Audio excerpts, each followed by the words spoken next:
the Rogers Center. It is a hot summer night here in Toronto. The roof is wide open. Carlos Villanueva is set to make his second start of the season, and Villanueva was good last time out. He just ran out of gas. This is the official start of the second half. John Farrell, the manager, before to start the game tonight, was asked to assess his club's first half. I think we should be even better than where we are. That's including the loss of 3 guys in the rotation, the loss of our closer. This is a very talented group still, and it's a group that completely believes in themselves. We feel like we've scrambled a little bit pitching-wise to make sure we put games together, but the way we've responded to this, it's not been a poor us attitude. It's been one that we're still a hungry group, a resilient group that comes out every night with the idea that we're going to win a ball game. Game 3 of this 4-game set. The first 2 games have been split. Kansas City won the first one 11-3. Toronto took the second one 6-3. Ned Yost Ball Club got a good offensive team. This year they are 7 games under 500. A lot of young stars on this team. Eric Hosmer has hit well against the Blue Jays early in his career. He's the number 3 hitter in a very good lineup. Gordon, Escobar, Hosmer. Then the DH is the all-star Billy Butler. Betancourt has had a good run of late over the last month. Mike Moustakas, Jeff Francoeur. Salvador Perez, if you've not seen this young man play, you will be impressed. He's a good-looking 22-year-old catcher. Very good lineup that Carlos Villanueva will face today. He made 22 appearances out of the Blue Jays bullpen before making his first start of the season. His last time out, he got 3 runs with 6 strikeouts in 5 innings, but picked up a no decision in a 7-5 win versus the Angels last Friday. Only start versus the Royals, 4 runs in 7 innings pitched. That was last June. Blue Jays won that game also 9-8 when Villanueva pitched. Henderson Alvarez will close things out tomorrow. He'll go against Kansas City in the series finale and the season finale between these 2 ball clubs. Getting some fatherly advice from the future Hall of Famer Omar Vizquel. Yeah, those 2 are always sitting next to each other, and Alvarez really leans on Vizquel. Alex Gordon cuts on the first pitch and fouls it into the glove of J.P. Arancibia, and we are underway. Gordon was shut out last night. He had a sac fly in the 3rd. He finished up 0 for 3 with an RBI. He had 2 hits and 5 ABs in the opener. Doing a very good job in that leadoff position. His on-base percentage up over 400 in his last 34 games since he's returned to that leadoff spot. They tinkered a little bit with their lineup also this year. It's a young team. They're trying to find out what they have. Gordon has played very well as the leadoff hitter in this lineup. He's a guy that has a good idea of the strike zone. Ned Yost is very pleased with what he has given him in the top of the order. Although he's not the fastest man on the team, he has a good eye at the plate and can get on base. Sees a lot of pitches. Right there, he strikes out. Good pitch from Villanueva. His first strikeout of the night ties up Alex Gordon. Stayed with the high, hard fastball. Lead up that whole at bat against Gordon. This is planned right here. Tie him up so he cannot extend those arms. He's off the plate to begin with. Good start for Villanueva. Alcides Escobar came in a hot hitter. Blue Jays have held him to a 1 for 8 so far in this series. First pitch is outside. Escobar batting .305 for the season.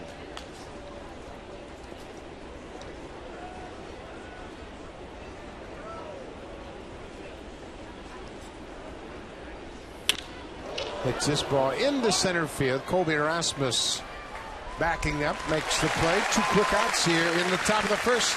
Take a look at the scouting report for Carlos Villanueva, brought to you by Home Hardware. Homeowners helping homeowners. He's got the 4 pitches that you need as a starter. A fastball about 90, 92 miles an hour, changeup, slider, and curveball. What he does well, he manages a game well. And what we'll watch for tonight is he gets better feel for that off-speed stuff as the game goes along. He has been spinning a much better curveball of late, and he'll use that changeup at any time. He knows how to pitch, and he's got a little better idea about what he wants to do as a starter. His off-season program, he worked hard to get in shape just in case this might occur. Called upon to start here in the midseason. Eric Hosmer, 22-year-old first baseman, cuts on the first pitch. Hosmer's 0 for 3 in his head-to-head matchups against Villanueva.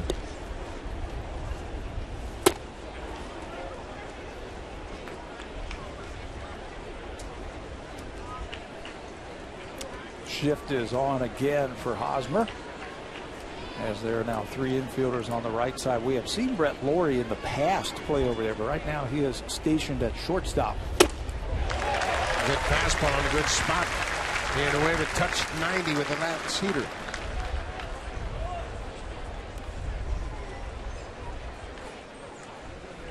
Both teams only scored in 1/2 inning last night. Kansas City scored 3 in the 3rd. Blue Jays scored 6 in the 4th, and that was it.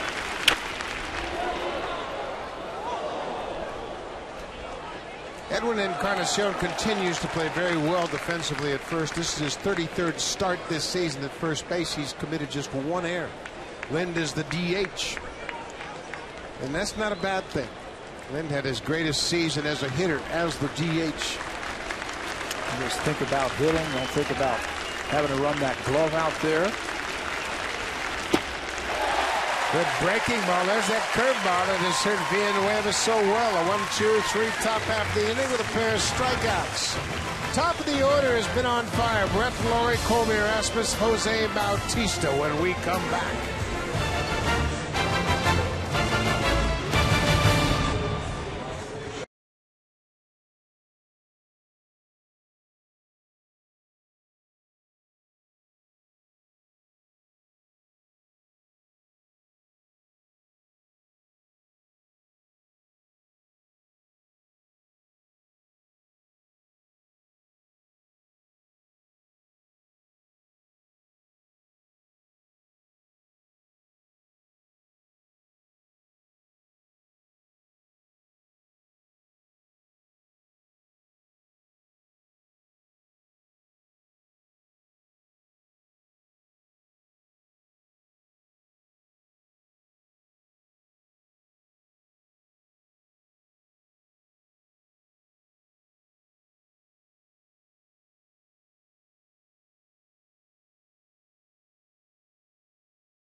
Now the better news is top of the order has been great for this ball club.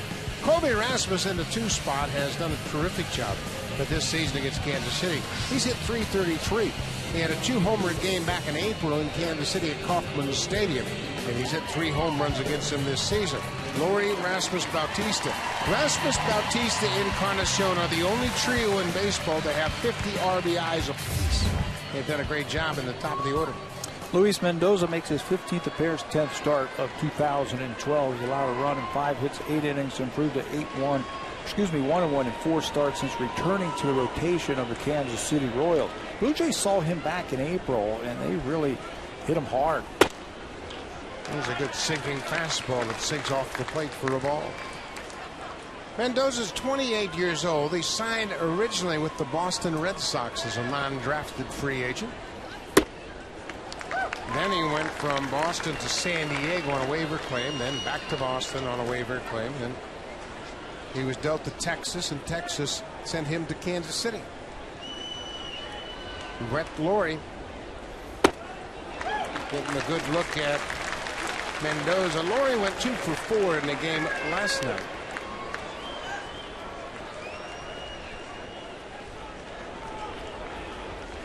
(3-0). There's a fastball strike. You can see from the first 3 pitches of the ball game what the bread and butter pitch of Luis Mendoza is. He really likes to sink that fastball. Well, there's a good sinker. It was off the plate, but started out right over the middle of home plate. Pitch to contact, get your ground balls. Watch this one. 3-1. You're expecting the ball in the middle, and out of his hand it was. And then it just disappeared. Another sinker. He comes all the way back from 3-0 and strikes out Brett Lawrie.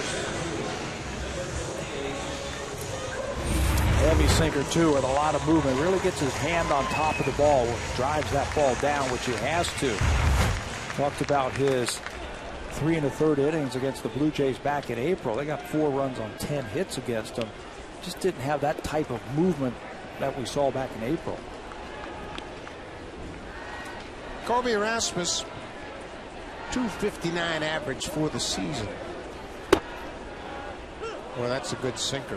We're going to break down the sinker over the course of this ball game. A lot of times we talk about it and don't really explain the difference, but when you see a good one like Luis Mendoza, it's worthy of a discussion. That jammed him, and Moustakas will make the play. Let's take a little bit closer look at tonight's starter for the Kansas City Royals, Luis Mendoza. 50 fastball, he'll throw it 71% of the time. The slider and a changeup. He goes to that slider the longer he is in the ball game. And against that slider, he throws about 81 miles an hour. Batters are hitting just 119 against him. He's got a very high ground ball percentage this year, even better than Henderson Alvarez, and a very low strikeout to walk ratio. Gets ahead with a 4-seam fastball to Bautista.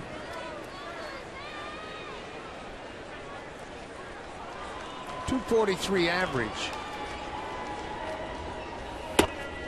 Upstairs, it's a ball and a strike. Bautista had a single off the pitcher's shoe last night. That was in the 5th, an infield single. His only hit in 4 trips to the plate. There's a hit in his first at bat. That high sinker got turned around. Good to see that base hit by Bautista. He's had one of the lowest batting average of balls in play. He's been hitting the ball, but at times right at the defense. That time he shoots it through. Good start to his night. Well, and then different. Boy, you can see the difference dramatically on that last hit. When those sinker balls are about belt high, they don't move and get hit hard. And then when the sinker was down to Brett Lawrie, it's no contest. If it starts thigh high, you better let it go.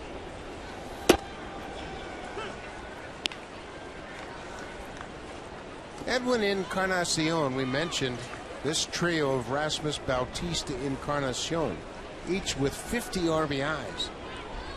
The only threesome in the majors that can boast that. There's a base hit to left field. Alex Gordon will go over. Bautista's going to challenge that great arm, and he's in there. Encarnacion followed him, and he's at second base. Boy, Bautista's a great base runner. And anytime an outfielder has to move laterally, Bautista will challenge his arm every time. Yeah, he said so much to us the other day. He was an infielder, and he knows how hard it is for outfielders to go out there just like Gordon and then turn around and make that throw. That is a ball that is right in front of him, and he's got to judge to see if he can get over there. You see how Gordon goes away from the ball. It's a tough throw to make for a left fielder. Bautista knows it, takes advantage of it. Gordon had 20 assists last year. He is a Gold Glove left fielder, and Bautista just really forced the issue, and now the Blue Jays have 2 in scoring position for Adam Lind. Lind moves up to the 5th spot after batting 8th in the game last night. Gordon was a third baseman like Bautista was, who made the shift to the outfield like Jose, and he knows how tough that is to make that throw. You have to be accurate. You have to get it back quickly. Inside, a ball and a strike. And you can, if you're the runner at third base, anticipate a ball in the dirt because of the movement that Mendoza has. Left-handed hitter up, Mike Moustakas, third baseman, nowhere in sight around Bautista at third base, so he can get off there and try and score on a short, wild pitch. Foul back out of play. Lind hit his 3rd home run since being recalled from the minor leagues yesterday against Ben Mazzaro. It was a breaking ball, and he got all of it. That sent Mazzaro all the way back to AAA. Hit that ball so hard. 6 runs in the inning. A capper, that 3-run home run by Lind. That's such a good sight. Staying right on that breaking ball. Freeing up his hands, and the back team shooting through. Breaking ball cut on and missed. Lind strikes out. The inning comes to an end. The Blue Jays threaten in the bottom of the first, but leave a couple on. It's a scoreless game after one.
The Blue Jays on Sportsnet. Brought to you by your local independently owned home hardware and building center location. Homeowners helping homeowners.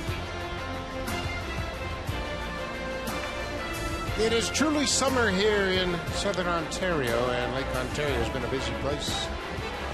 Canada Day weekend is over. It's 4th of July in the United States, and everybody down there is celebrating, and it is certainly 4th of July weather. Billy Butler will lead things off for Kansas City, top of the second. Billy Butler has had a miserable start to his season against the Blue Jays. He is 0 for 21 against the Jays this season.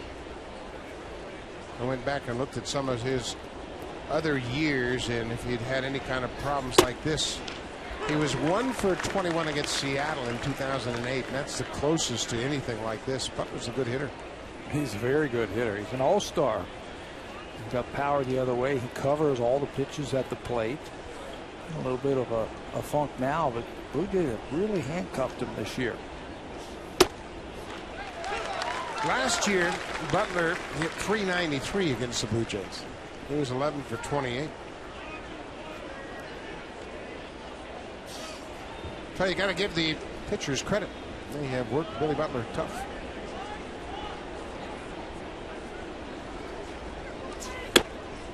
Tried to get him to chase that high, hard one, but he laid off. It'll be Butler, Betancourt, and Moustakas here for Kansas City.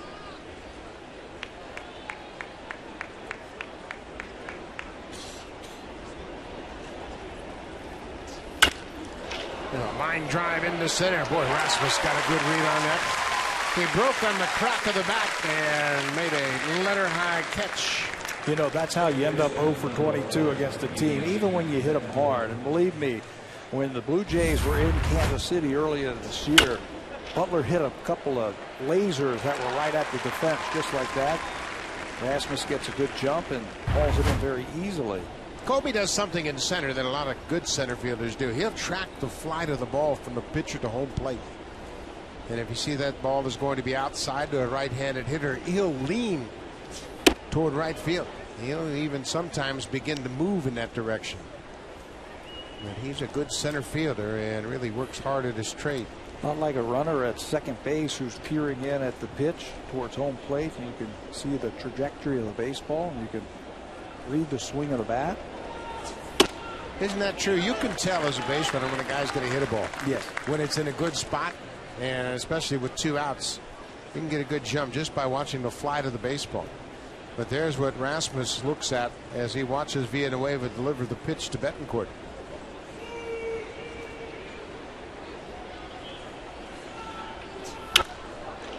This is popped up and well out of play. Two of the best center fielders I ever saw when I played and watched many years as a broadcaster, Devon White and Gary Pettis. And they both came up with the Angels. And they would stand in center field together when they were teammates. And they would literally track balls during batting practice. And Devon was dedicated to that every single day. Outfielders and infielders, they look at the area just in front of home plate, the swing path, if you will, of the batters, and you can see the ball coming into that area, and you can see the swing of the bat and really get a good idea of where that ball is going to end up being hit. At times you'll get fooled as a hit inside pitches the other way. That's cued off the end of the bat. Villanueva takes his time and records the out. Betancourt down 1-3 on the putout. To talk about center field, it's such an important position in this ballpark because the turf is quick and balls can get by you. Dwayne Murphy is the hitting coach, but Murph won 6 consecutive Gold Gloves as a center fielder for Oakland. He was a terrific outfielder. Plus the fact he had a 33 home run season once for Oakland. But he can talk a little bit about outfield play as well. And base running. He was a good base runner. He and Ricky Henderson together in the outfield in Oakland. Mike Moustakas. He had a double in 4 at-bats last night. Opener of this series. He had a big night. His first career grand slam. And in that ball game, he snapped an 0 for 15 skid. Blue Jays still trying to figure out how to get him out. Rasmus on the run. He's not going to get this one. That'll slam up against the center field wall, and Moustakas stays hot against the Blue Jays. He has worn them out. That average will go up. It came into this game this season hitting over 400. Villanueva tried to quick pitch him, tried to catch him by surprise, but you're not surprised in that kind of hitter right there. Very quick, right to the baseball. Another extra base hit. 4th extra base hit in this series. He has 3 doubles. Now his 20th double here with 2 outs. Jeff Francoeur, the right fielder.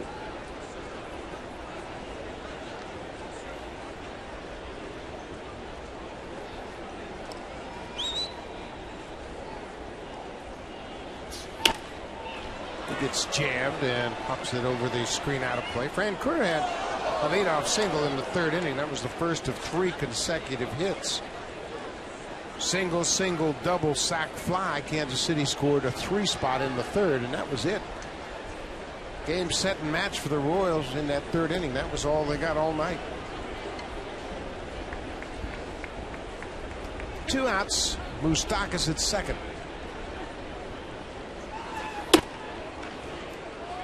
Villanueva sticks to his game plan pretty effectively. Notice that he is using his fastball a little bit more early in the ball game, putting fastball in the mind of these Royal hitters. And J. Pierre Arcibia working the battery tonight, and that's going to set up his curveball. He's got a curveball that he throws early in the count, a little bit slower, that he just gets over for a strike. And then he's got the hard, sharp curveball that he'll use for the strikeout, the one he got Hosmer with. But he's got to be able to throw that fastball in there, put it in the minds of those Royal hitters. Changeup, and Francoeur was out in front. So now Villanueva has many options. And they've used the fastball and really used the curveball to Francoeur. He can do that right now and use it as a strikeout pitch. Wheels are spinning in Aaron Sebia's mind right now as he's wondering where to go.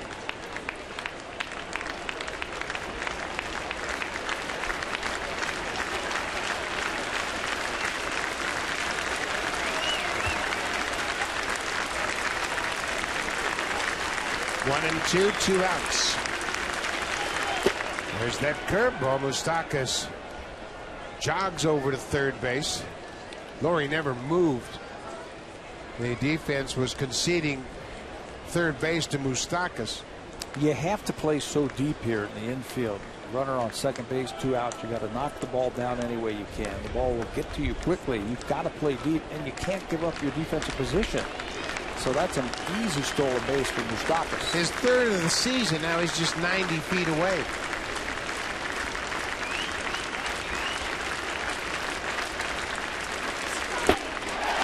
Breaking ball, strikeout. Francoeur is down. That ends the inning. 3 strikeouts already for Carlos Villanueva. The breaking ball bails him out with a man at third. Francoeur chases. The inning is over.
Super camps again this year. They're presented by Baseball Canada and Little League Canada.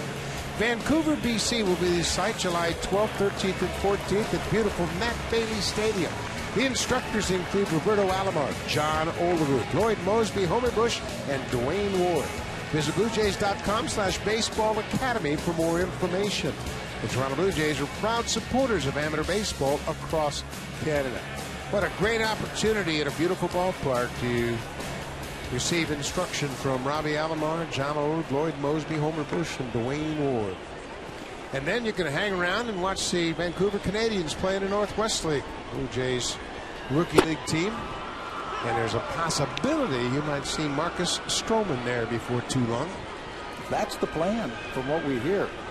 And if you go out there, take a look at their third baseman, Balbino Funmayer. Moustakas just backed up a couple of feet and made an easy play of it. Yunel Escobar is retired, 1 down. I think I'm saying that correctly. Funmayer Balbino. Balbino. He was signed as a 16-year-old, and he's putting up big numbers already. He's tearing it up, third baseman in that league. But you got a chance to see some of the top prospects come through there before the season's all said and done. The Blue Jays really value that Vancouver franchise, and obviously wanting to spread their goodwill coast to coast. Had a good team there last year. Got to see Justin Nicolino pitch there last year, and they have plans to do the same. Rajay Davis shoots it by Betancourt, and he's off to the races. He's around second. He's headed for third. There'll be no throw. Rajay Davis, a 1-out triple. His third of the season. Rajay has been a little bit more aggressive in the count with the right-hander. He knows he's going to get first ball fastball, and it's probably going to be a sinker, and he hits a bullet to the second baseman. And when Betancourt can't come up with it, this ball is going to roll all the way to the wall. No chance that this is just going to be a double. As Rajay Davis sees that ball out in front of him, and he knows that he can make it all the way to third base easily without a throw.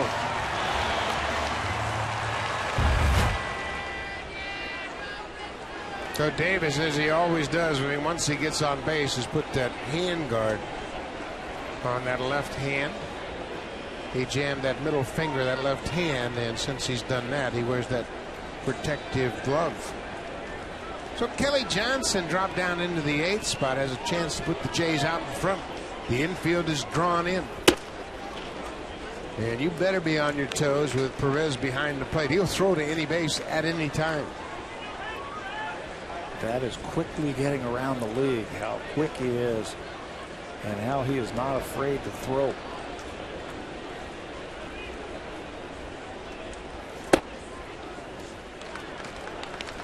Late sinking action, but it sinks out of the strike zone. Sal Perez, just 22 years old, checking out Rajay Davis. See what kind of lead he has.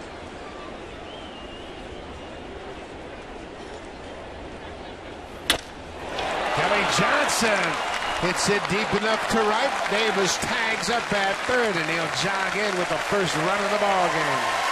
Sac fly, Kelly Johnson, 1-0 Blue Jays. Kelly Johnson's swing is not a ground ball type of swing. He's got a little bit of an uppercut and hits a lot of fly balls, so that was a good matchup. Runner on third base, less than 2 outs. Johnson at the plate to get the ball to the outfield. He does just that, picks up his 35th RBI. Make sure that that ball is up, and you can see that little uppercut gets the ball deep enough into the outfield. Makes it easy when you have a guy hit a triple and he's at third base, less than 2 outs. J.P. Arencibi gets jammed and flares it over the Royals dugout. Blue Jays played come from behind baseball last night. They had their 19th come from behind win. And tonight they've taken a 1-0 lead early.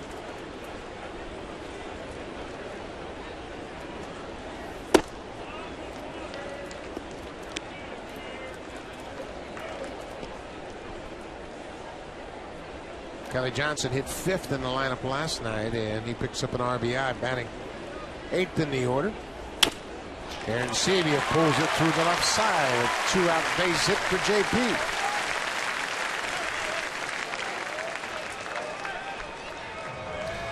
The AL East is known to beat up pitchers, and Mendoza has experienced that firsthand.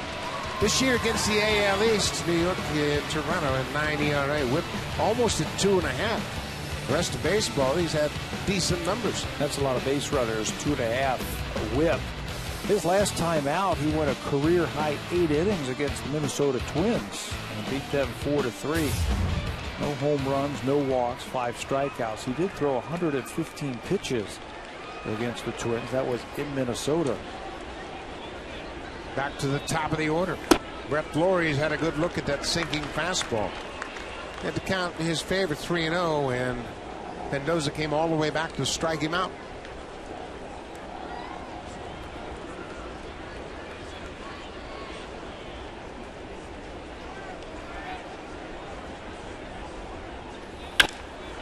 Base hit right field.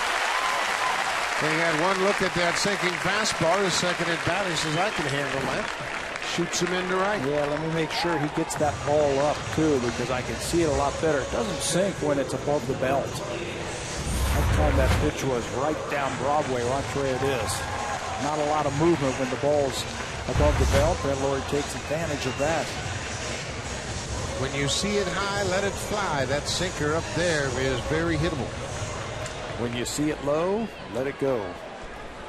Kobe Rasmus will bat with 2 outs. Couple aboard. Rasmus got jammed and popped up to the third baseman. His first time up.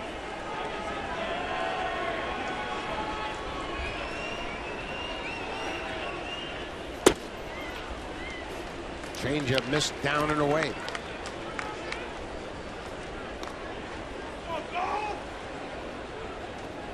$16 home runs, 50 RBIs for the Blue Jays center fielder.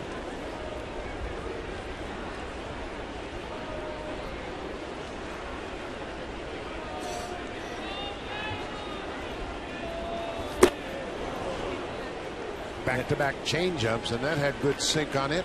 Well, they know that Rasmus likes that fastball, and he'll get in there. As soon as he's in that batter's box, he's ready to swing the bat. He's been driving in a ton of runs also since they've moved him into that number 2 slot. A lot of opportunities. Heading into action today, the most RBIs in the last calendar month in the American League.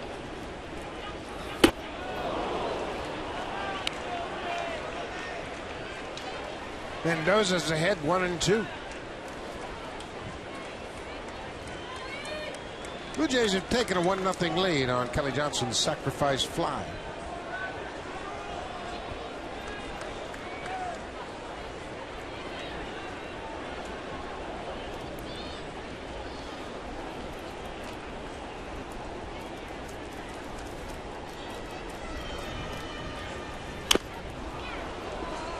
Another off-speed pitch, and Rasmus got a piece of it. Jose Bautista already has a hit tonight. He singled to center his first time up. Who's on deck?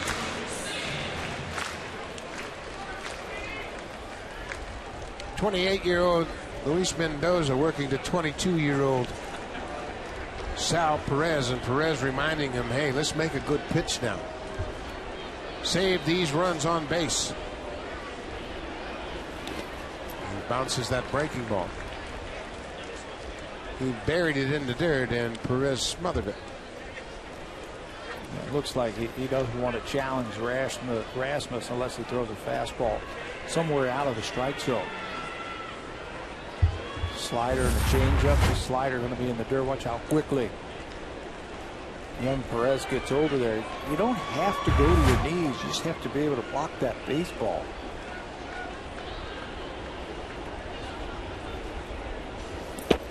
With a breaking ball, another block by Perez.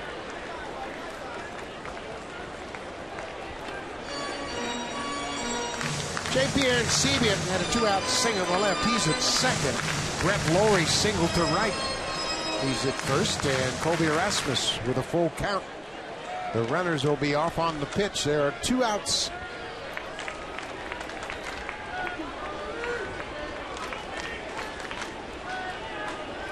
Rasmus has been so good, he's forced pitchers into throwing him breaking balls. That didn't happen when he first moved into the 2 spot. Yeah, he was hammering fastballs. Look at the second baseman, Betancourt, how deep he is at second. Trying to keep that ball on the infield.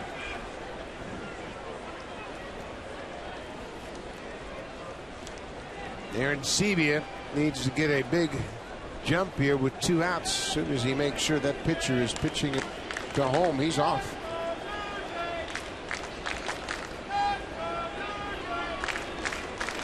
There go the runners. Breaking ball, and the bases are loaded.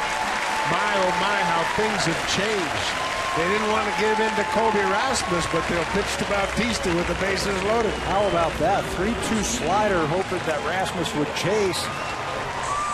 And now you get to face the major's top home run here with the bases loaded. J.P. Arancibia is at third. He singled with 2 outs. He was followed by a single from Lowry. He's at second, and Rasmus with the walk. The bases are loaded for Bautista.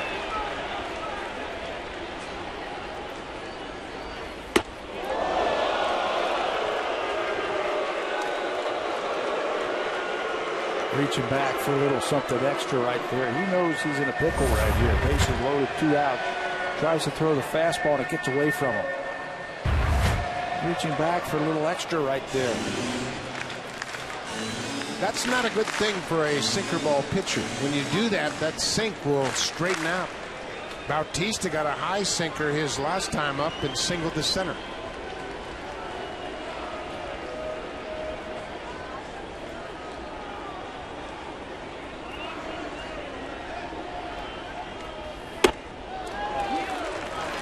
Perez tried to encourage Mendoza, get the ball down.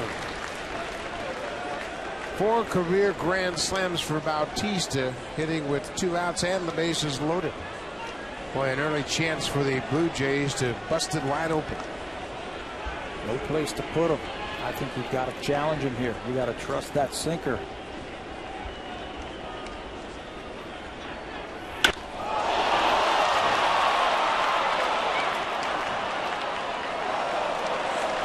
Bautista got the head out.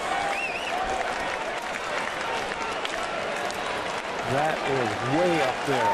He knew that he was going to get something, a fastball, some kind of sinker on the inner half, and he opened up.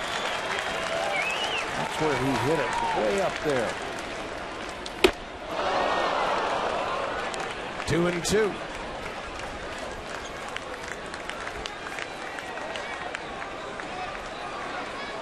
Mendoza threw a high fastball to Bautista, but that's not his strength. Mendoza needs to be down to be most effective. Yeah, get those batters to swing on top of that ball.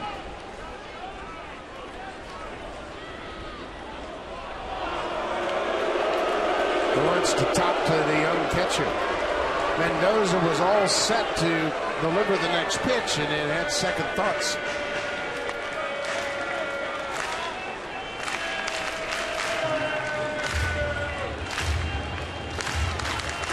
Starting pitcher has been a concern for Ned Yost, just like with the Blue Jays.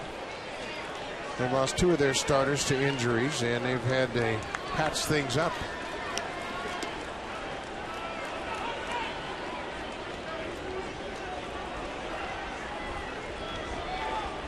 Here's the 2-2 to Bautista. Got a piece of it.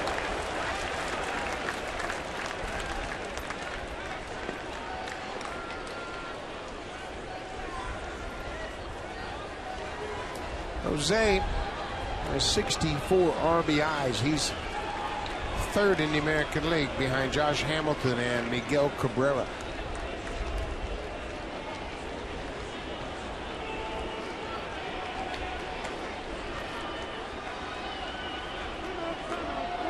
Mendoza took too long for Bautista. Can't really blame Mendoza. He knows what a important at bat this is.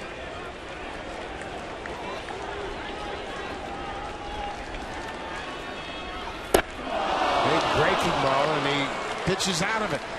Strikes out Bautista and leaves the bases loaded. The Blue Jays have stranded 5 already. But Rajay Davis got it started. A one-out triple to the wall in right. He scores on a sac fly. 1-0 Blue Jays.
Enjoying those big comfy green chairs in the TD Comfort Zone is IndyCar driver James Hinchcliffe.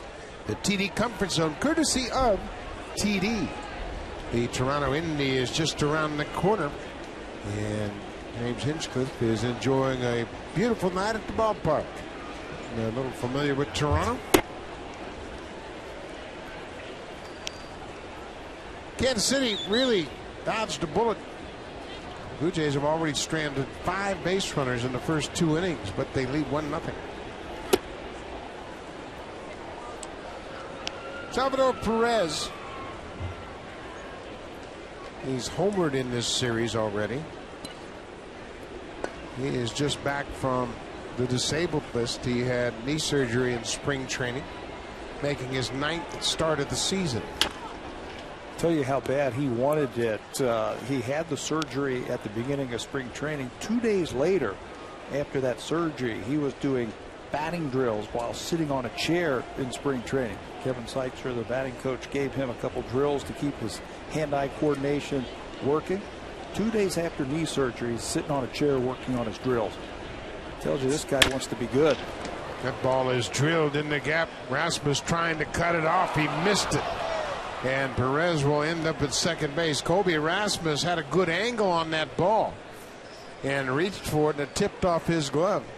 It's a single and an error on the center fielder.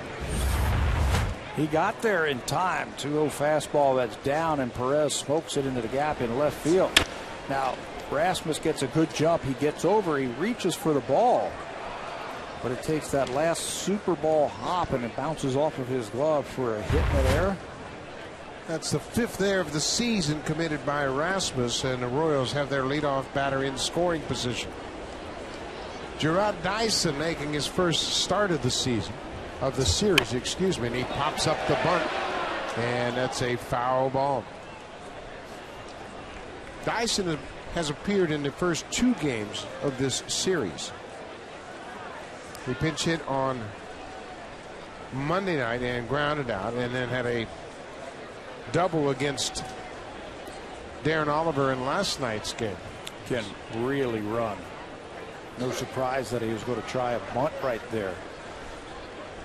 And that wasn't just to sacrifice that runner from second to third base. That was bunting for a base hit.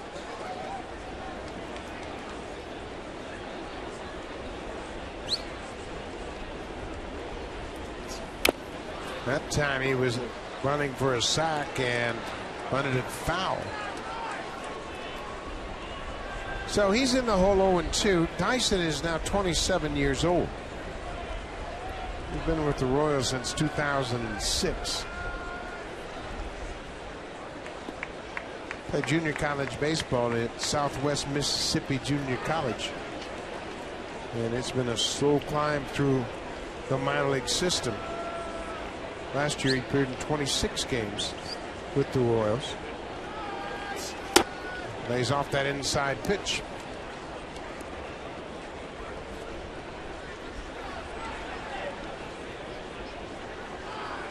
Keep that runner close at second base. With a left-handed hitter up, you can play right behind him. Right there. So anything on the ground or bunted, you can attempt to get him at third base. Cut on and miss. Dyson strikes out. One down here in the top of the third. Let's check in with Jamie Campbell.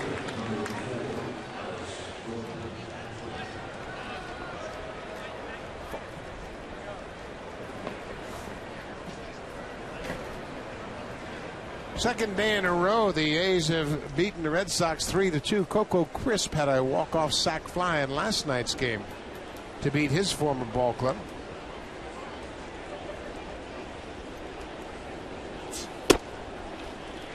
He also had a game starting leadoff home run last night. Crisp had a leadoff home run and a walk-off hit. Alex Gordon struck out his first at bat tonight.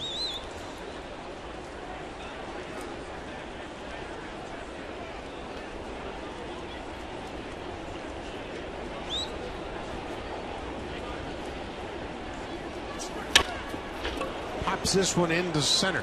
Rasmus backing up, building up some momentum to make that throw to third, and it's offline, but Laurie comes over and gets it, and Perez stays put at second.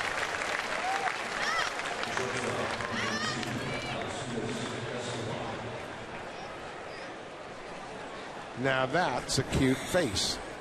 And he sees himself. And he knows he's on TV. They're taking a picture of me. And why not? So being away after giving up the leadoff single, and the error by Rasmus allowed Perez to get to second. He struck out Dyson and got Gordon to pop up.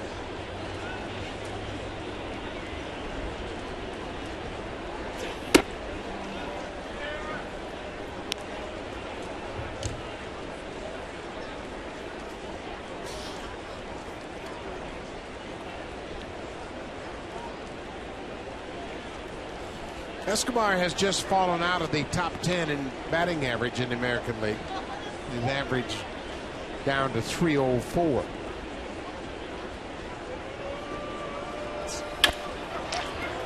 Escobar boots it, picks it up quickly, and fires to first just in time. Edwin Encarnacion was a little bit late getting back to the bag. He didn't know that there was going to be a throw, but Escobar stayed with it. And by the time Encarnacion gets back to the bag, it's bang, bang at first.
Mr. Sun.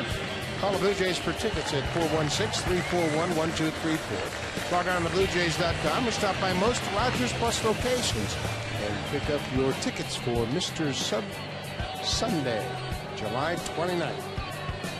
Mr. Sub's been a long-time supporter of the Blue Jays, and I remember back at the X, they used to bring out about a 6-foot submarine sandwich on Mr. Sub Sunday. You didn't eat that, did you? No, Louis Liao always ate it. He ate about 3 feet of it. He liked it so much we used to call him Mr. Submarine.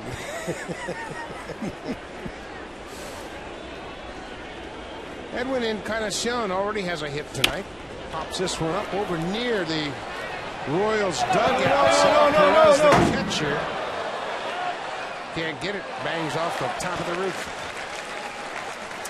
Sal Perez is 22 years old. We've talked a lot about him. The Royals feel so good about him. They've given him a 5-year contract for $7 million.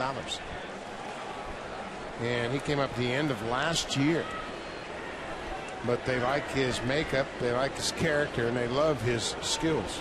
Buying out his early years and some of his arbitration years. Think about it. So 5 years from now, he would have made $7 million, which is a nice chunk of change, but he'll be just hitting his prime. He's from Venezuela. He and Henderson Alvarez had a little bit of a reunion before the game this evening. They play on the same winter ball team, the La Guaira Tiburones, and neither one of them play an awful lot. They're still young, and their clubs are very protective. The Royals aren't sure if they're going to let Perez play this winter because of his knee problems. He's missed 3 months of the season, and you know there's a good excuse to let him play, at least finish up the second part of the season down in winter ball. Yeah, get some at bats, get some experience again behind the plate.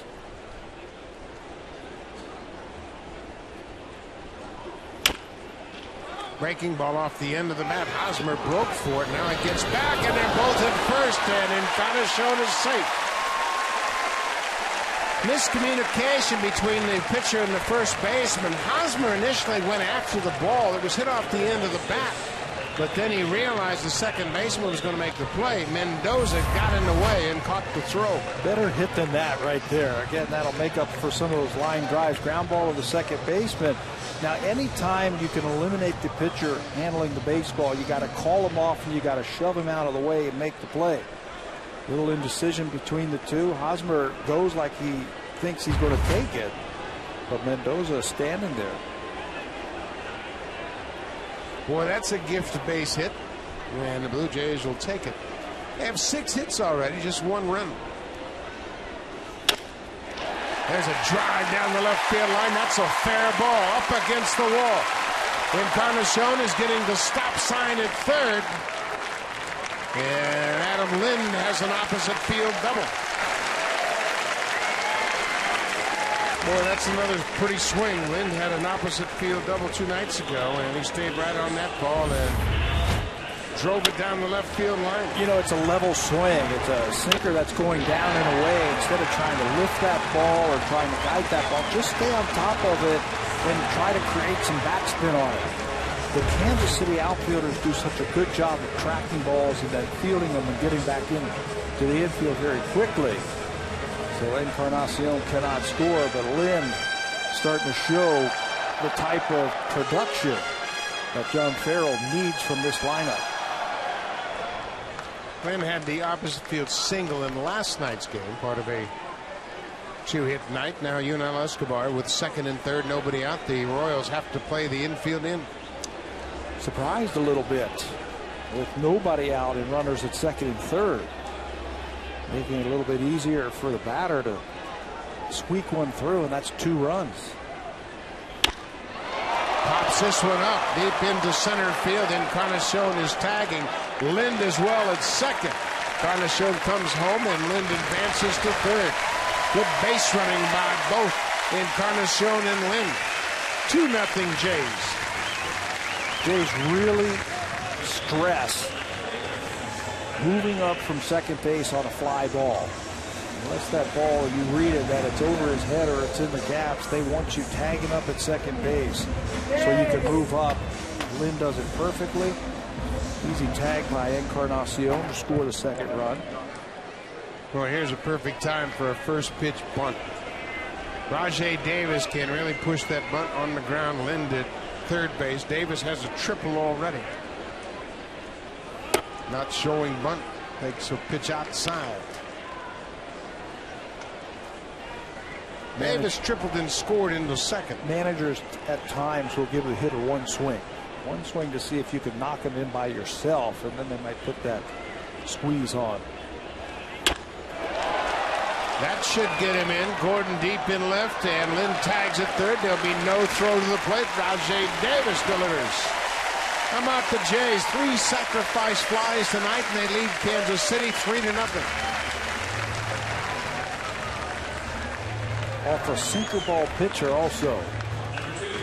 Concentration, they can get that ball up. You got to get that ball in the air. 3 sac flies. 1 each by Escobar, Davis, and Johnson.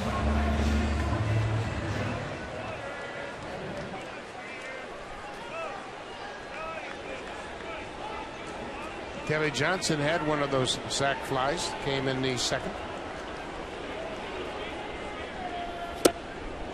Here's pitch changeup. Ned Yost, you saw how frustrated he was on the bench, and his inning started when pitcher and the first baseman got their signals crossed. Mendoza came over from the mound. Hosmer was there to take the throw, and Encarnacion got an infield hit. That's how the inning started.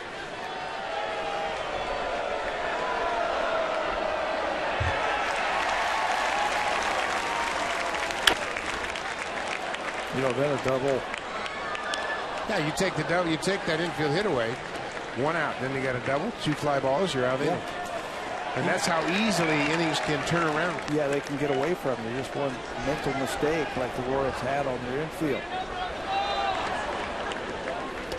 He might be a little frustrated also knowing that he's got a sinker ball pitcher out there and he's given up 2 fly ball outs this inning that scored runs.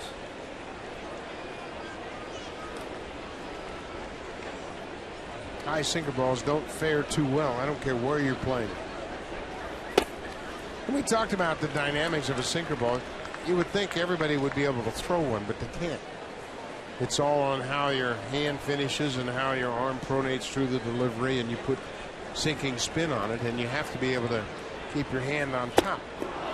Kelly Johnson strikes out. That'll end the inning. That's the 4th strikeout for Mendoza, but he's fallen behind 3-0 after 3.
By Transitions Adaptive Lenses, and tonight we're going to take a closer look at 22-year-old first baseman Eric Hosmer of the Kansas City Royals. He was born in Miami, drafted 3rd overall in 2008, and he grew up in the same neighborhood as J.P. Arancibia.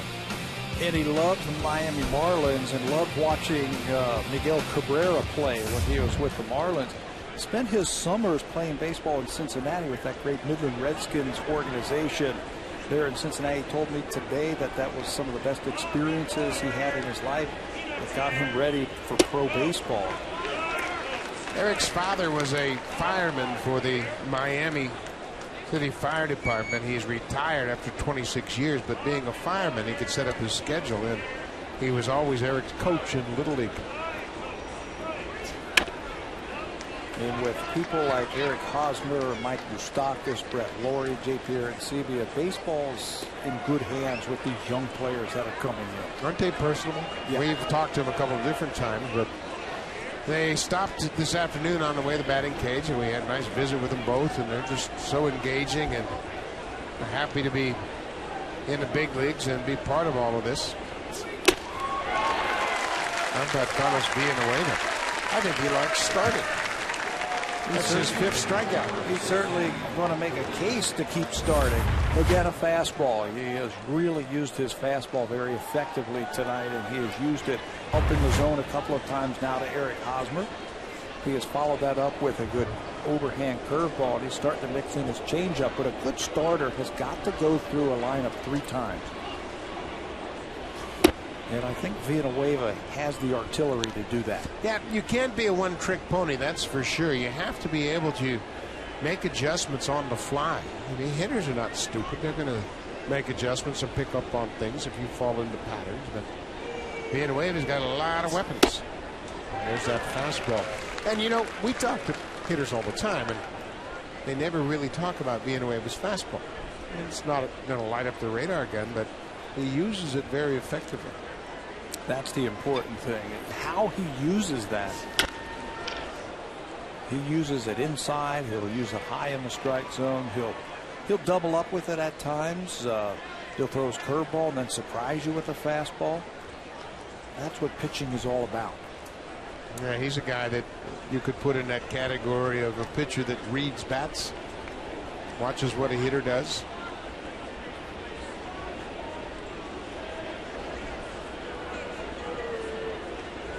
Well, I'll tell you what, he is one of the more prepared pitchers that the Blue Jays had. High fly ball into center. Rasmus on the run. Checks out where he is, and he's in front of the warning track. 2 down.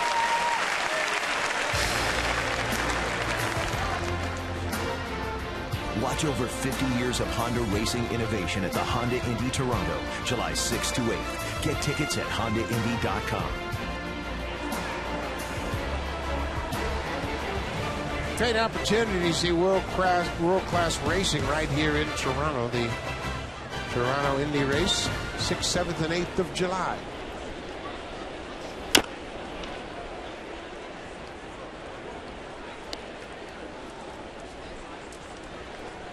Blue Jays will be in Chicago over that weekend, wrapping up the first half of their season. Obviously, this is the 82nd game, so they are numerically into the second half already. The All-Star break starts on the 9th of July. Betancourt off the end of the bat. Escobar with that strong arm. Another quick inning for Villanueva. A 1, 2, 3, 4th inning. He used just 9 pitches to get rid of the Royals.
For the inside scoop on the Blue Jays and the latest stories from around baseball, visit MLB Mashup blog on sportsnet.ca. It features Shai Davidi and Mike Cormack, and those two are always hard at work, coming up with new stories and new insight from the Blue Jays' perspective, and also from around baseball. J.P. Arencibia had a 2-out single his last time up.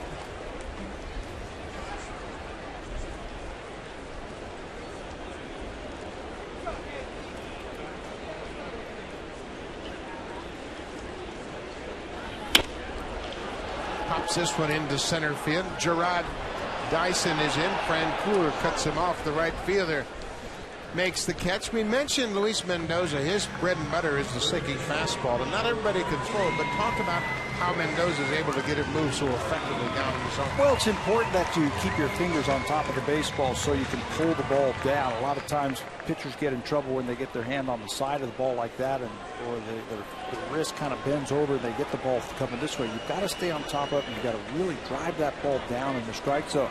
We will watch that from Mendoza here in this inning. If he stays on top of the ball and really sends it to the lower part of the strike zone. Best sinker ball pitcher you ever faced? Let's see. There was a lot of them. Foul ball there. Thought Scotty McGregor sunk the ball pretty well. How about Scott Erickson? You face him? Scott Erickson, yes. That's a good name out of the past. Erickson pitched for the Twins in the Orioles. He had a heavy sinker. Toughest guy I ever had to catch was Andy Hassler, a left-handed pitcher that really threw a hard sinker, and Jim Akron, who pitched for the Blue Jays. And they just have a natural sinker. You can't really teach it. It's how their arm works and how their hand finishes. And some guys can throw a sinker. This kid here, right here, has a good sinker when he stays on top. Henderson Alvarez. I think if you have a strong grip and strong fingers, you're able to get the ball in your hand and really just push that ball through. Yeah, Scott Erickson was a nasty sinker ball pitcher. Dave Allen is a pitching coach, and I'm sure he's had some guys that stand out in his mind, but it's a tough pitch. You either can really get your hand on top of it and get that movement, or you can't. I don't think you could take up a line of 10 pitchers and say, okay, we're all going to teach you how to throw a sinker. You know, 8 of them wouldn't be able to do it. You might get 10 different types of sinkers. How do you throw a heavy baseball? I mean, you've heard that term before, and you've hit guys who have a heavy baseball. Dwayne Ward had a very heavy baseball. Where you hit it, it feels like you're hitting a cement ball. And what happens, I guess it's just the rotation and how it comes out of his hand, because it doesn't have that backspin rotation of a four-seam fastball. And more often than not, you catch the top half of the baseball, and it feels like you're hitting a shot put. But Laurie is putting up a fight here and goes too far, and he strikes out, chases that breaking ball out of the zone. That's the second time Laurie has gone down on strikes tonight. Well, you start looking for that hard sinker in, and he drops that breaking ball away. Nice job by Perez once again to keep that ball in front of him. That ball goes to the backstop, and Laurie's on first base. Red Laurie's upset. He had fouled off several tough pitches and then chases one way out of the strike zone. Rasmus breaks his bat as he cues it off the end of the bat. You can see Moustakas was going to let that ball roll all the way past third base just in case it might have taken a weird bounce and kicked back into fair territory.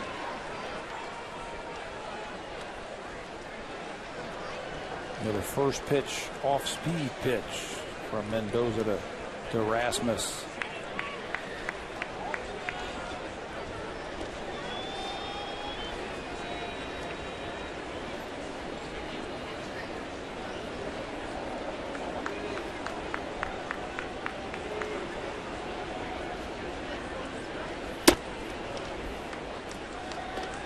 Blue Jays lead at 3-0. They've out hit Kansas City 7-2.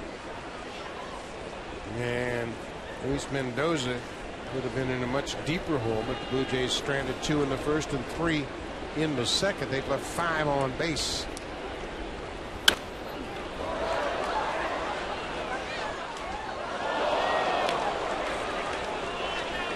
Kansas City will wrap up this series against John Farrell's Blue Jays here tomorrow night. And then they will go into Detroit to play the Tigers for a weekend series. Friday night, Saturday afternoon, and Sunday afternoon. Then they'll go back to Kansas City and pick up on all the festivities that surround the All-Star game. You've got the Futures game. You've got the Celebrity Softball game. Ned Yost is a coach on the American League squad. Bobby Rasmus strikes out. A good inning for Luis Mendoza. Pair of strikeouts. He has 6 now. Now it's time for a Blue Jays Central update. Here's Jamie Campbell and Greg Zahn in the Blackberry Broadcast Studio.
Friday, July 13th. Blue Jays will be back at it against the Cleveland Indians. The game starts at 7:07 p.m.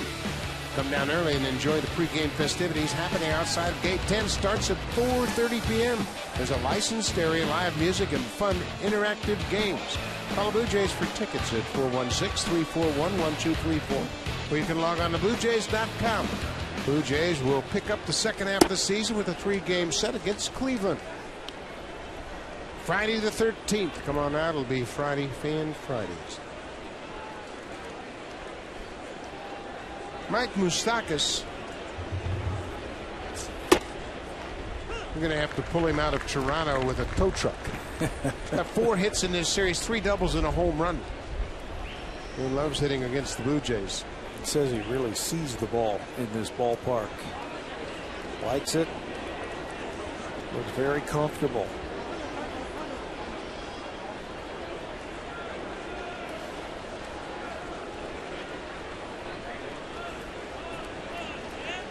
Ball on the strike.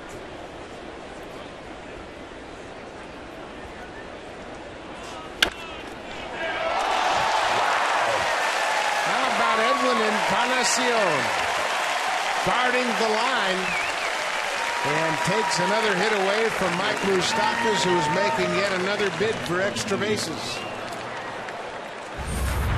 That's why you go over all those scouting reports. You can see the infield shifted around, and Encarnacion takes one step in a dive, and he's actually in foul territory when he catches that ball, as it is hooking off the bat of Moustakas. That'll make you want to throw a lot of strikes if you're Villanueva, and that kind of defense behind you. Falls behind Jeff Francoeur. You know, you can't say enough about positioning and scouting and having guys standing in the right spot at the right time. It is tough to get a hit nowadays in the big leagues. You've got specialized pitchers, you know, from the beginning of the game all the way to the end. You've got better equipment, better gloves, and all the scouting that the coaches do, sticking you right on that line. Like, who would have thought to put him on the line like that? Well, and you can see who's Butterfield talking to other than the catcher, Jeff Mathis. And they'll go over hitting reports. They'll look at video. And then Mathis caught in the game last night, so he knows firsthand what these hitters are trying to do and what they're capable of doing on a particular pitch. So now they're breaking down what Villanueva's thrown tonight, and they'll make the adjustments accordingly. 2-2 to Francoeur. Drills it into center field. That'll get down in front of Rasmus for a base hit. Just the 3rd Royal hit of the night. Made a mistake with his fastball. He's going to try and surprise Francoeur. And Francoeur is an excellent fastball hitter. Salvador Perez hit a line drive into center. Kobe Rasmus got a glove on it. He was charged with an error as Perez ended up at second. Single and an error. Perez is off to a great start after missing the first 3 months of the season due to knee surgery.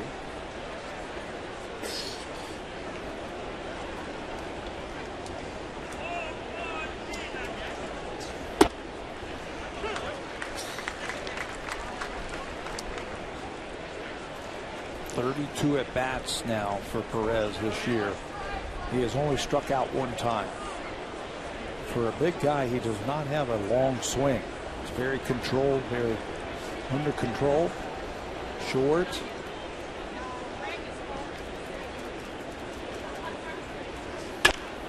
That should be 2. Escobar to Johnson, back to first, double play. Carlos Villanueva is in a groove, and the defense is helping him. Edwin Encarnacion. Edwin took one away from Moustakas, and then the double play. Quick inning for the Jays.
is coming up in Kansas City, and Sportsnet will have it all. It all begins with Home Run Derby presented by Honda Monday. That begins at 7:30 p.m. Eastern Time, 4:30 p.m. Pacific, right here on Sportsnet. Then the All-Star Game itself will take place on Tuesday, July 10th. It too presented by Honda, and begins at 7 p.m. Eastern Time, 4 p.m. Pacific Time, right here on Sportsnet. At a first-hand look at Jose Bautista, once again partaking in the Home Run Derby. He will make his second consecutive start in the outfield for the American League. Big breaking curveball for a strike. Kansas City will host its third Major League All-Star game. Had an All-Star game in 1960 when the team was the Athletics. They played in old Municipal Stadium at that time, and then when Royals Stadium opened up, 1973, they played the All-Star game there in the second year of that stadium, and now they'll return for a third time to Kansas City. Mike Swanson, the PR director for the Royals, stayed home to prepare for the upcoming festivities, and he said initially he thought that this would be kind of a down year as far as attendance of media and fans, but I believe they've issued over 2,500 media credentials for this All-Star game. 2,500 media. The Royals did a great job. They spent about $260 million renovating their stadium, and it is spectacular. They are really going to put on quite a show there, and George Brett's going to be front and center in a lot of those festivities, and well, he should be.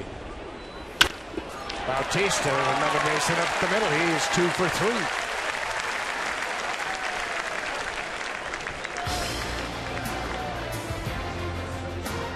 Watch over 50 years of Honda racing innovation at the Honda Indy Toronto, July 6th to 8th. Get tickets at HondaIndy.com.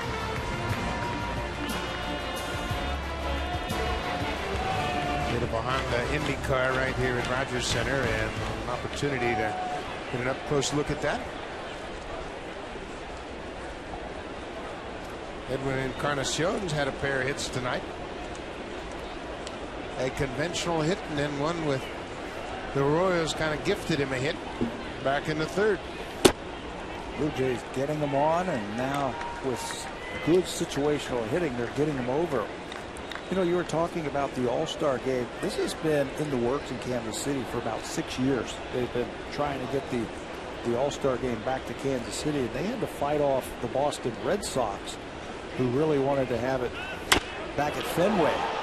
It's a high fly ball into right. Bautista now going back to tag up Francoeur deep in right, and Bautista knows Francoeur can throw, but at least he made him set up and make a good throw.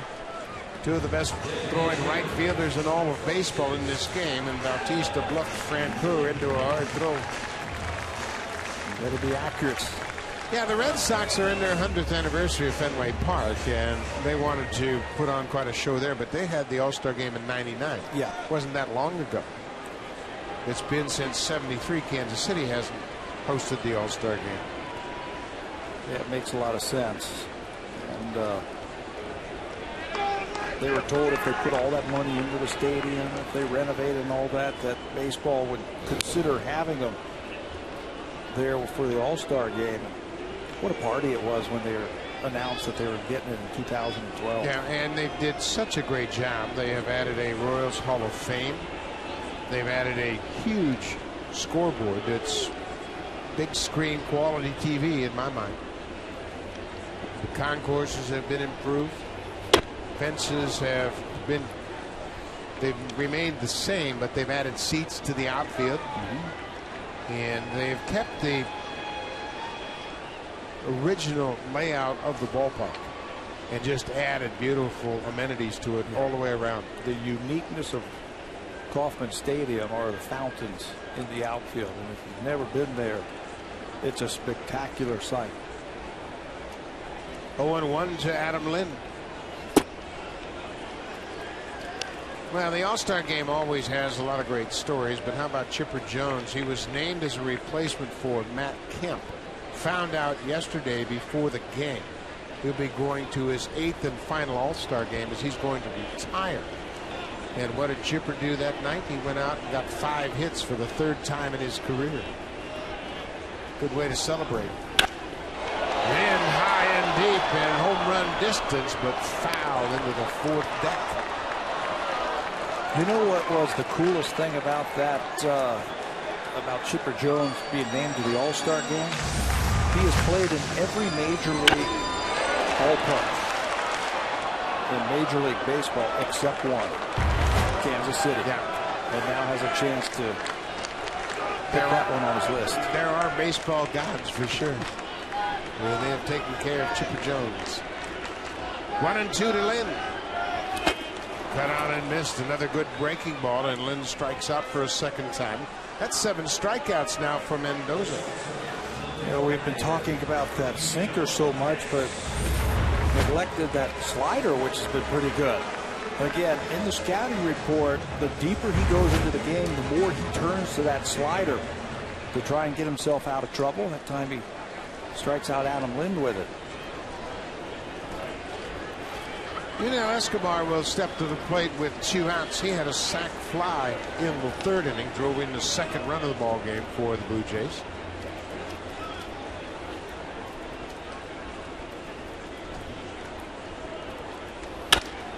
Ground ball. Betancourt at second has it. And the inning is over. Leadoff single for Bautista, but he's stranded. We played 5 at Rogers Center. It's 3-0 Jays.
Ricky Romero bobblehead day. Blue Jays will play the Texas Rangers. The game starts at 1:07 p.m. The first 20,000 fans will receive a Ricky Romero bobblehead. Ricky's bobblehead is the 3rd of 3 bobbleheads in this year's collectibles set. Lionel Escobar, Brandon Morrow, and Ricky Romero make up the set. For tickets, call the Blue Jays at 416-341-1234. Log on to BlueJays.com or stop by most Rogers Plus locations. August 19th when the Blue Jays take on the Rangers.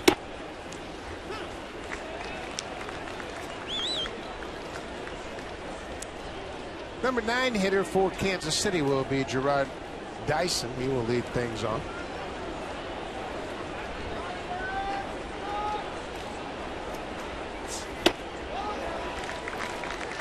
Carlos Villanueva is dealing. Shutting out the Royals on just 3 hits.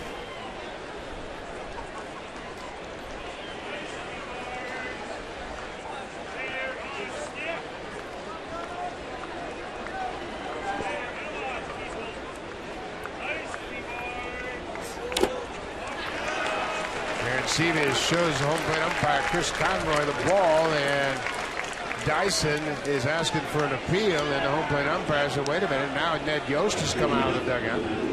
He said, wait a minute, you're going to call that without asking whether or not that ball bounced? Well, all he has to say is, I saw it. I saw that ball did not bounce, went right back to the breaking ball. He might even be telling him, I don't think he foul tipped it. It certainly sounded like he foul tipped it. Let's see if Aaron Sebe is able to get that before it hits the dirt, and no, he doesn't. But it was a clear swing and a miss, and Dyson strikes out for a second time, and Villanueva has 6 strikeouts.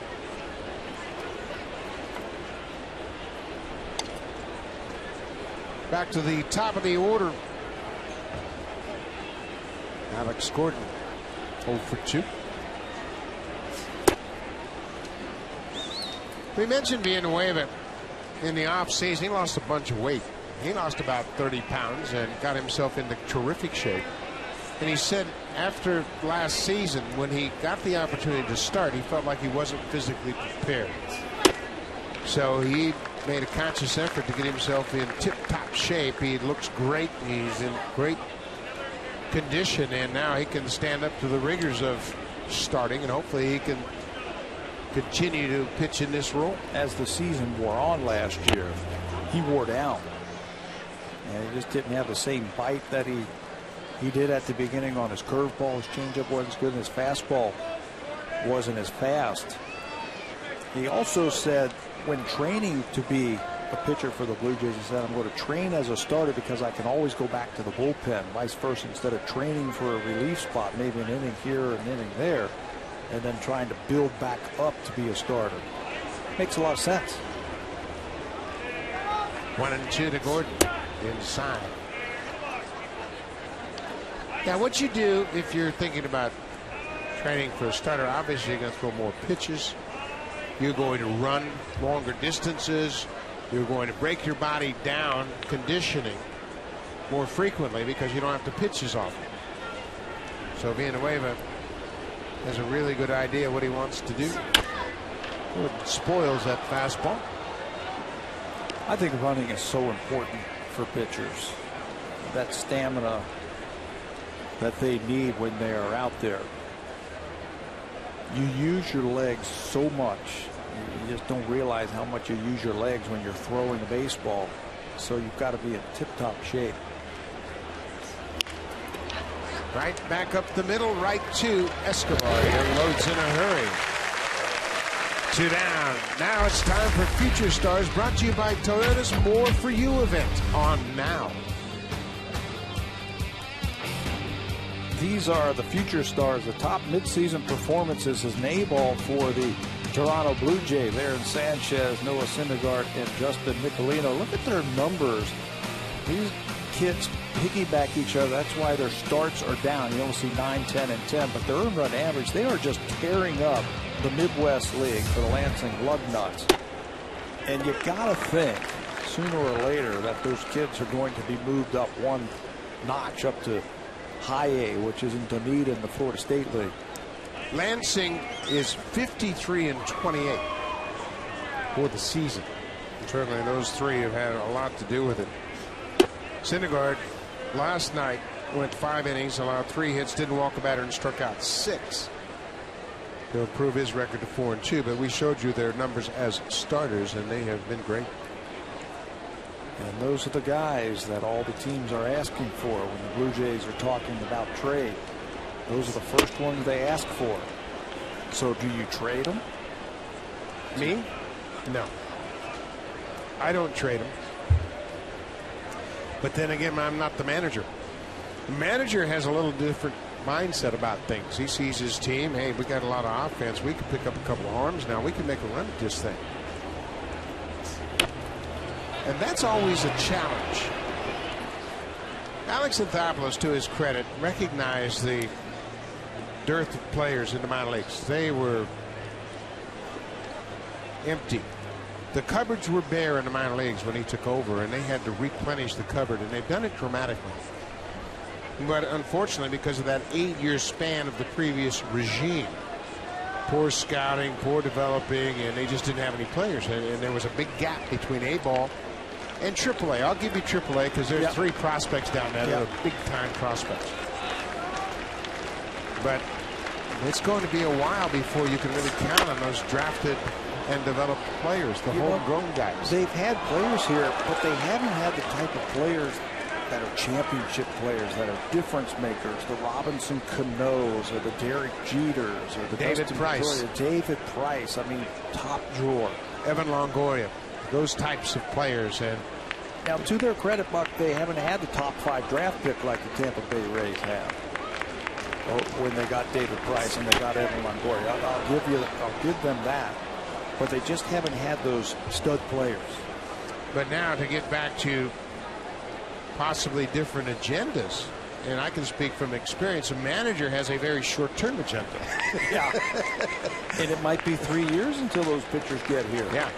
So you're thinking, hey, if we had some pitching help right now, we've got a chance to win this.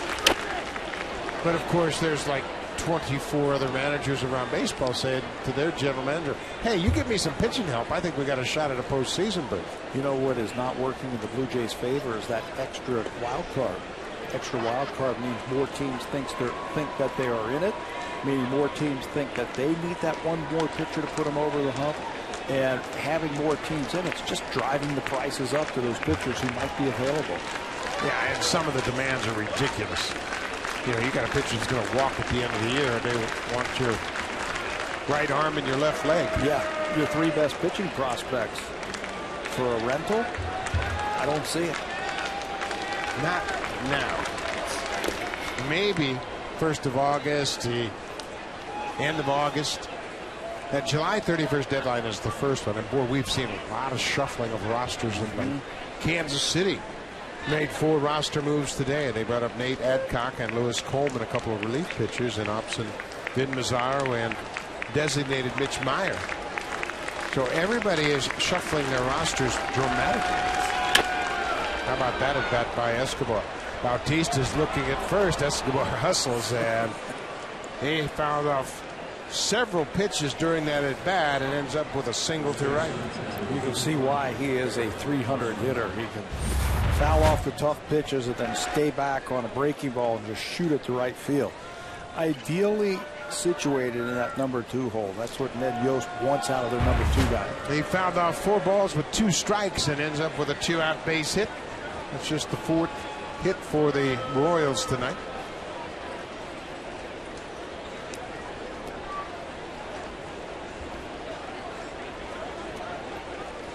Eric Hosmer has struck out twice tonight against Villanueva.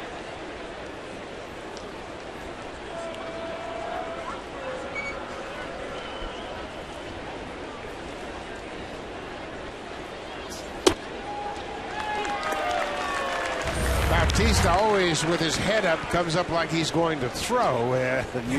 Alcides Escobar says, whoa, he's going to get me in first. Always in the game, isn't he? Always thinking.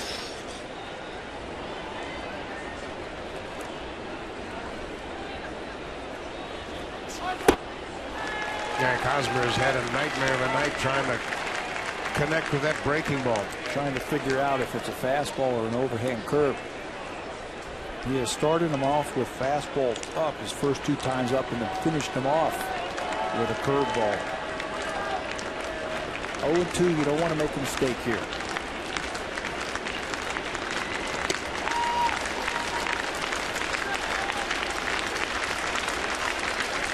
Escobar dives back safely to first. Bullpen is up and working. Jason Frazier, the right-hander. Jason, 7 pitches in his inning of work last night. So he is fresh and loosening up. Frazier faced just 2 batters. He had a ground ball out off the bat of Jeff Francoeur and then got an inning-ending double play. A 9-2 double play. Bautista throwing to Jeff Mathis, who tagged out Mike Moustakas at end of the 7th.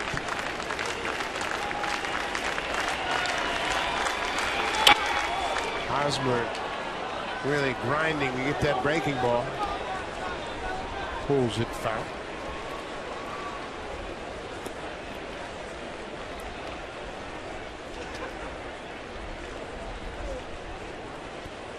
Villanueva has been very good tonight, but he's getting close to his limit. 71 pitches now for Villanueva. I'm sorry, 82, 71% strikes. He is close to that number, which is an excellent percentage also. It's about 90. 95 pitches tonight is what they are looking for. There's your total. 71% strikes. Excellent. And he's doing it with all of his pitches. But this is a big one right here, I think. Very dangerous hitter at the plate. I think you got to go high fastball here. Really change his eye plane.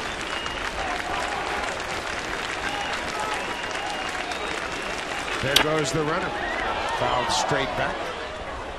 Escobar was on the move. Well, I agree with you 100%. Everything that Hosmer has seen here tonight has been down. So he's looking down, and if it's not a perfect pitch, he's going to have a pretty good hack at it. Just change his eye plane once, maybe twice. And then you can go anywhere. You can go overhand curveball. You can go change up. You can go whatever you want. But in this at bat, he has stayed down and he has jumped ahead of him. So now change it up. And you know hitters, when they see that fastball with 2 strikes, they think they can hit it out of the ballpark. Well, now he's got breaking ball in his head. So he is not over anxious. He's going to wait back and try to protect against that breaking ball. And that fastball about letter high will look like it's 100.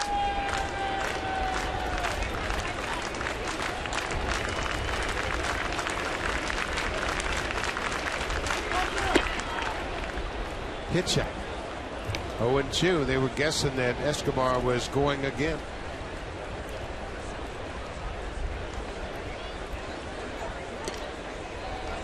High fastball can act almost like a pitch out if the batter takes it. If he doesn't swing or foul it off, it's almost like a pitch out. Went right down again and gets another strikeout with breaking ball. 3 strikeouts for Hosmer. He's been saddled with the hat trick tonight. 7 strikeouts for Villanueva. 3-0 Jays.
For a special 20th anniversary look back to the 1992 season when the Blue Jays won their first World Series.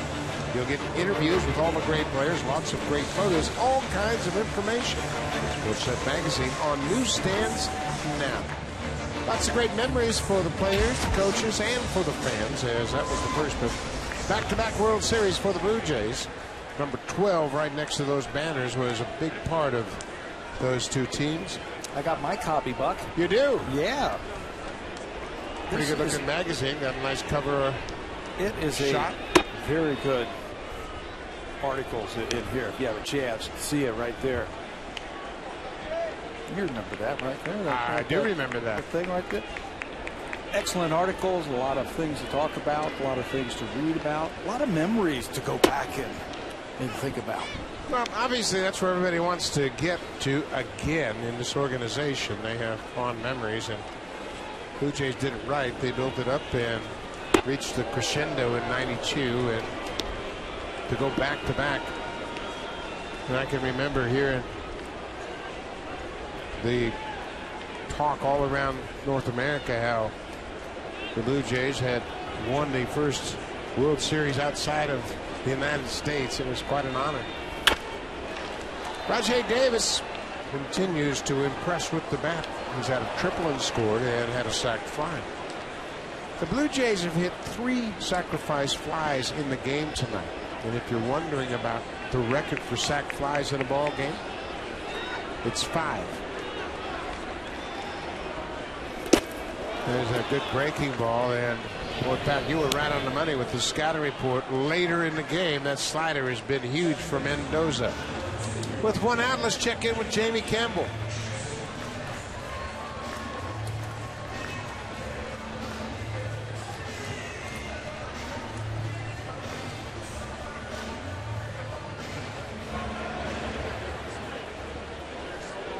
Well, there's 2 teams going to battle all year long, and they've got very similar ball clubs. And when you look at the makeup of their lineups, they are extremely talented up and down the order. They have hitters with power, hitters with average, and both ball clubs doing a nice job. And how about Dylan Axelrod making the start tonight for Chicago?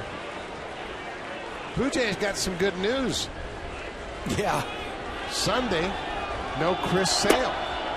Robin Ventura, the manager of the White Sox, suggested that he's not going to pitch Chris Sale on Sunday and hold him out for the All-Star game. Looks like Carlos Villanueva has done, as he has taken some handshakes in that dugout. You know, I was anxious to see Chris Sale, but if he's not pitching, that's quite all right. Yeah. Because he is tough. Robin Ventura was anxious to give Sale some extra rest during that All-Star break. Kelly Johnson shoots one through the infield into center. Johnson's first hit of the night. Mendoza's thrown a nice ball game. He has tied his career high in strikeouts with 8. Kelly Johnson, though, comes up with the ball down and away, sinker down away, stayed right with it. 9th hit of the night for the Blue Jays. Boy, this time of the year, you look all around baseball, everybody's dealing with injuries. Giancarlo Stanton and Hanley Ramirez both were scratched from the ball game last night for the Marlins. Rory Halladay threw 56 pitches in a bullpen session on Tuesday. Sounds like he's getting close to a rehab assignment.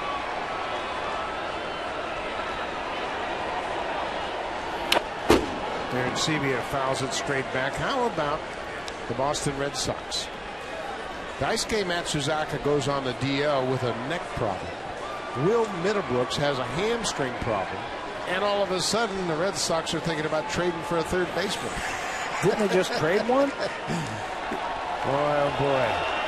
Euclid goes to Chicago. Red Sox are down to 3 extra players. Punto, Kelly Shopik, and Brent Wheelbridge. You see who played third base today for the Red Sox? Mauro Gomez. A first baseman. Not on my radar. Yeah, he just was called up. But the Red Sox have good news on the horizon. Ryan Sweeney, Scott Podsednik, Carl Crawford, and Jacoby Ellsbury are all ready to return. They're not far away.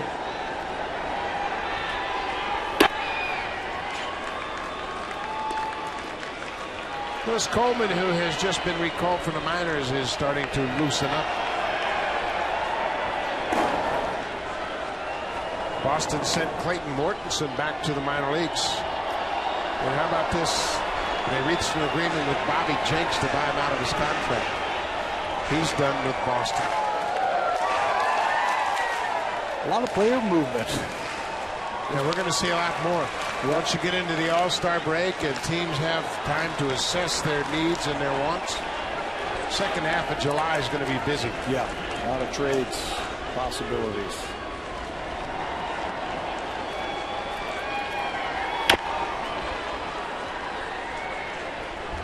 J.P. Arancibia is 1 for 2 tonight. He singled his first time up. Travis Hafner was activated for the Indians, and he was scheduled to play. They put a whooping on the Angels again this afternoon. Boy, you talk about a team in desperation with their pitching staff. Dan Herron and Irvin Santana were hammered again. Cleveland beat the Angels 12-3. Hafner 1 for 3 in his return to the lineup. Irvin Santana's line wasn't very good. He had pretty good command. He hit every bat he threw at.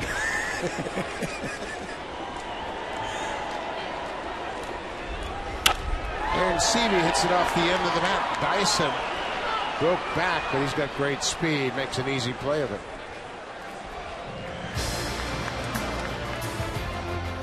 Watch over 50 years of Honda racing innovation at the Honda Indy Toronto, July 6th to 8th. Get tickets at HondaIndy.com.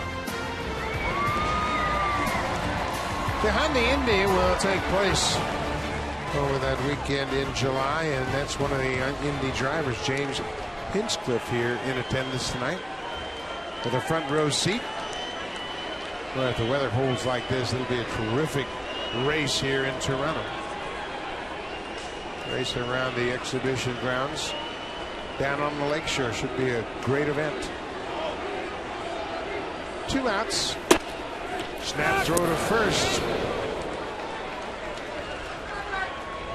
Sal Perez, the catcher, made a throw from his knees last night to nail Rajay Davis, and it was the talk of batting practice. Under 2 seconds how he got that ball down to second base. I've heard 185, 187. Just put it right on the bag to get the out at second base.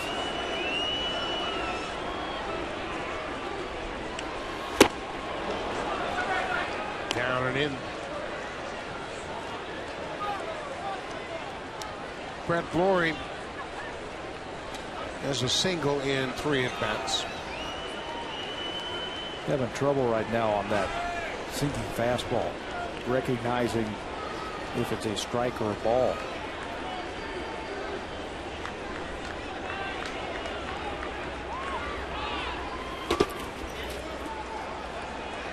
I tell you what, Sal Perez is a big man. He weighs 245, and we stood next to him during batting practice. He is a big man, but boy, does he move around behind the plate.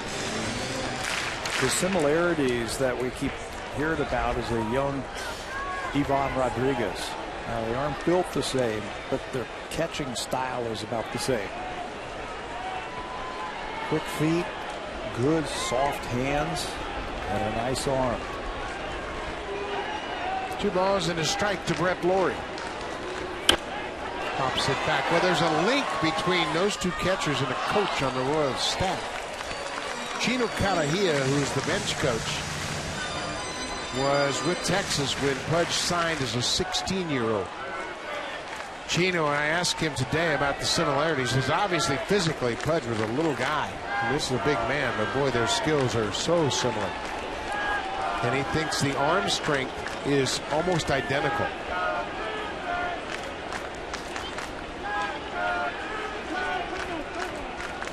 But Chino saw Pudge when he first signed at 16 years old, and I can remember when Pudge came to the big leagues, he changed the game with his arm.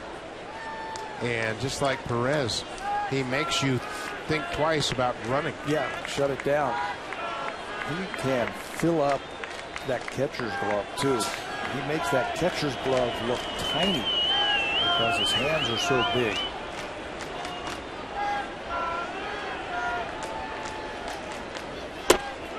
Strike 3 call. Breaking ball. Laurie strikes out for a 3rd time.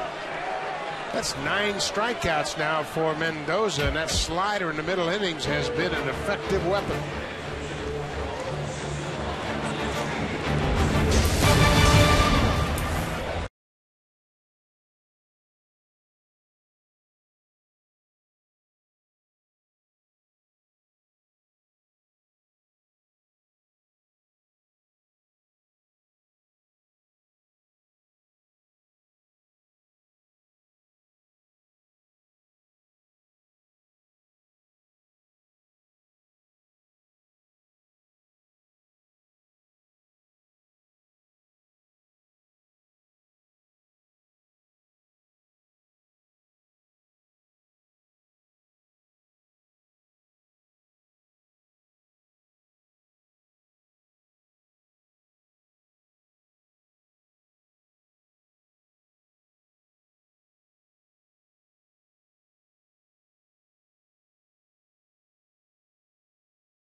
Shut out Kansas City on 4 hits through 6 innings. And, well, you talk about somebody that's taken advantage of an opportunity. 2 good starts for Villanueva, and you look at the line, and it's even more impressive than what we saw on the mound. No runs, no walks, season-high 7 strikeouts, all in 85 pitches for his 6 innings of work here tonight. He had a good fastball, used his breaking ball very effectively, and just gave up 4 hits, a double and 3 singles.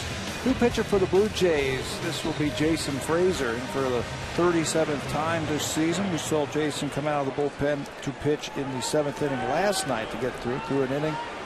Zeros across the board. Great numbers for Frazier this year. We mentioned Frazier pitched in the game last night. He pitched just 1 inning through only 7 pitches, so he is raring to go here tonight. And they'll face Billy Butler, who is 0 for 2012 against the Blue Jays. Yeah. He is a good hitter, and he's probably happy that he doesn't have to see Villanueva right now. Hit the ball hard his first time up, but it was right at Colby Rasmussen's center. Villanueva with 7 strikeouts tonight. That ties his career high as a starter. 3rd time he's had 7 strikeouts in a ball game as a starting pitcher.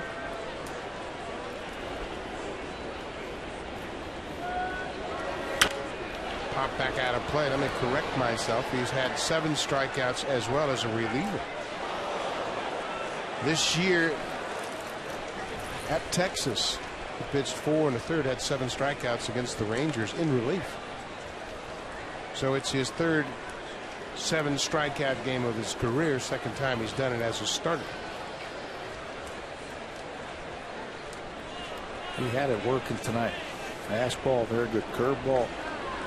And he almost made it through 3 times with the lineup. Once again, John Farrell has the option to go into the bullpen because everybody is so well rested. I think if it was later in the season and he had built up to throw 100 pitches, I think he would have sent him out there for the 7th inning. I mean, he was still throwing the ball really well.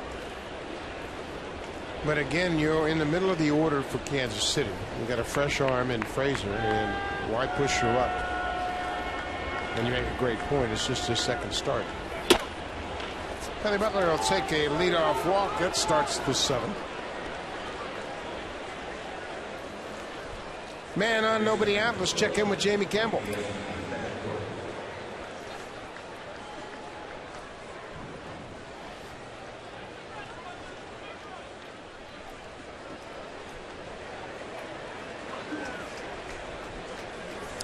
Charlie Manuel, the Philly manager, is still optimistic that his ball club can get back in the race, and they've got a lot of work to do. They had lost 6 straight going into that game this afternoon. They are now 37 and 46.